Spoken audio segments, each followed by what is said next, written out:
రావులు రెడ్లు ఎవరు వచ్చినా సరే మా ఇంటికి రావాలని అక్బరుద్దీన్ ఓవైసీ మాట్లాడాడు.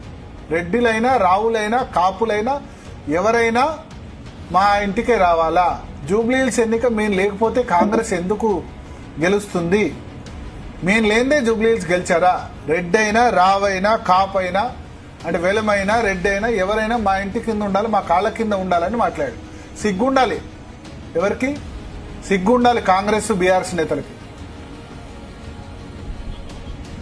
వాళ్ళు సపోర్ట్ తీసుకుంటే ఎట్లా మాట్లాడుతున్నారు చూడండి. ఖండించారా? కనీసం రేవంత్ రెడ్డి ఖండించలే, కేసీఆర్ ఖండించలే. రావు అంటే తీసుకుపోయి హిందువుల ఆత్మగౌరవం తీసుకుపోయి ఆ ఓవైసీ దగ్గర తాకట్టు పెడుతున్నారు వీళ్ళు. నిజంగా సిగ్గుండాలంటారా? రావైనా రెడ్డి అయినా మా కాళ్ళ కిందికి రావాల్సిందంటే ఒక్కడు కూడా స్టేట్మెంట్ ఇవ్వాలి చూడండి. ముస్లిం ఓట్ల కోసం ఏమైనా చేస్తారా? ఇచ్చారా? బీఆర్ఎస్ వాళ్ళు ఎవరైనా రెస్పాండ్ అయినారా? కాంగ్రెస్ వాళ్ళు ఒక రెస్పాండ్ అయినారా? అసదుద్దీన్ ఓవైసీ అంటే సుస్సు కావచ్చు వీళ్ళకు. అక్బరుద్దీన్ ఓవైసీ మాట్లాడితే ఎందుకు మాట్లాడలేదు? అవును, ఒకరు కూడా ఖండించారు.